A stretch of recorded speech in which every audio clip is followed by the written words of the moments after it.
Good evening, everybody, and welcome to a special Father's Day edition of Post-Race Conversations Live. I'm Kyle Benjamin. We were talking all the action from Mexico City and the NASCAR Cup Series debut down there.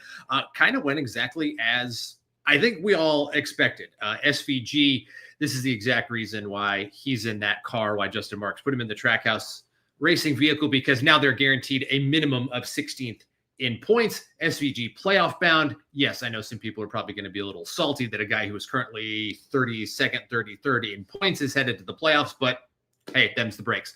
They are literally playing the game that NASCAR has put in front of them. The race was pretty good. I think, kudos to everyone at NASCAR for putting this together. Seeing the reaction from the fans down in Mexico City was great. The Xfinity race yesterday was phenomenal. Daniel Suarez getting a race in front of his basically hometown home crowd race. Yes, he's from Monterrey, which is a bit away from Mexico City, but local fellow wins race, which is amazing. And then today, the Cup race was pretty exciting. For all the knocks, I think you can give the the new next-gen car, kind of in its fourth year of road course racing. It's really good on a road course, especially a track that has a lot of wear and tear and chews up tires, which is, we saw guys today slinging the cars around left and right, sideways. I'm not sure which corner it was on the track, but on TV, they have folks on Amazon Prime doing a great job again. You could see the rubber being laid down as they came off the corner and got back on the gas, beating and banging, door knocking. Everything behind SVG was great, but he was just out for a Sunday drive, and a guy who was struggling a little bit to acclimate to the altitude there in Mexico City, which is pretty high. Did everything he could do. Taking a look at the top 10, SVG, Christopher Bell bouncing back a little bit. Chase Elliott, who's been very quiet this season, still doesn't have a win, but another top 5 for him. Very good on a road course. Could have been in the conversation. Alex Bowman, again, reminding us that he is a very talented road racer. Michael McDowell, no surprise there. John Hunter Nemechek in the Legacy car. Good showing for him. Those cars are continuing to get faster and faster, especially for a track that he's never really seen before. Chase Briscoe, Cole Custer, a bit of a surprise there, but in Xfinity, he's been good on road courses before. William Byron, Chris Buescher round out your top 10. Ty Gibbs, who started off, looking like he was going to be one of those guys in contention the whole race long, had some trouble earlier in the day after leading 27 laps. Comes home 11th. And then you've got Bubba Wallace, AJ Allmendinger, Ryan Blaney, Ryan Preece round out your top 15. The terrible season for Kyle Busch continues. The 8 team cannot buy any luck.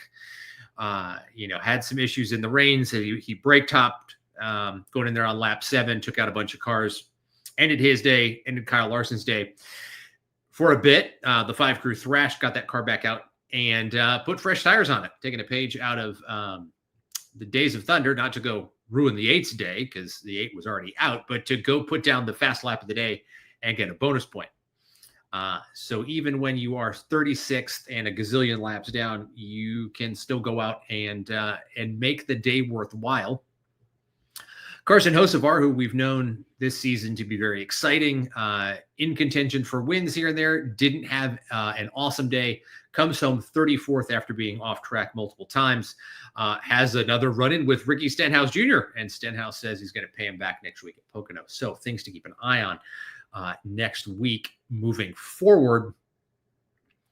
What more can you say about that one? An absolute clinic put on by Shane Van Gisbergen, the road course ace from New Zealand, who wins in Mexico City, and then signs off victory lane by autographing a rugby ball and booting it into the stand. So the fan who came away with that signed rugby ball has a one-of-a-kind souvenir to take home after the race. So very cool to see. Racing was good all the way around. Certainly hope that NASCAR explores a long-term relationship there in Mexico with Mexico City. There are other excellent road courses in Mexico. The track in Monterrey is very good. Champ Car raced there for a long time. CART was there. So there's another option, certainly. And there are great tracks in Canada.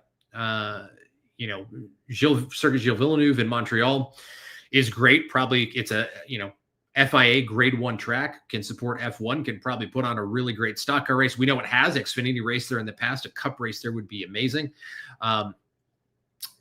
Canadian Tire Motorsports Park, probably not a place you would want to take a cup car because of the tight confines. You have brake issues there, and you're going to be in a world of hurt. But great to see NASCAR on the international stage, and great to see SVG get his second career win. There are a few more road courses left on the schedule in the regular season. Could he certainly notch a couple more and, work his way even further up the point standings? Absolutely. But there are other drivers out there who could, a road course is the great equalizer. You could see somebody who doesn't have a win yet on the cut line get in. Kyle Busch, we know, is a great road course racer. Is that his saving grace? Remains to be seen. The 8-team, you don't want to say that this is, we're seeing the back half of Kyle Busch's career, but I believe we are. He's 40, and, you tend to lose a step at that point. And that just, it is what it is. Nobody can outrace Father Time. Some drivers, the greats, certainly the exception to the rule. Jimmy Johnson, good past 40. Jeff Gordon, good past 40. Denny Hamlin, excellent past 40. Kevin Harvick, excellent past 40. And I think it may just take a win or two for Kyle Busch to find that swagger again. But really, at this point, what else do you say about the job SVG did? 17-second margin of victory, which is unheard of in the Cup Series. But for a guy who, made his living prior to coming to the States in Australian supercars, very good, going left and right. And neat to see that he got some input from fellow Red Bull athlete Max Verstappen on how to run the circuit there in Mexico City. So with that, we'll be back next week at Pocono. I'm off to go have some Father's Day ribs with my kiddos. Happy Father's Day to all you dads out there. A special shout out to my father, Rick Benjamin, who got me into this sport and in this career. Happy Father's Day, Dad. Love you lots. And all you who tuned in to watch, thanks for watching. We'll see you next time. Enjoy the rest of your day, and we will catch you next week after Pocono. Take it easy.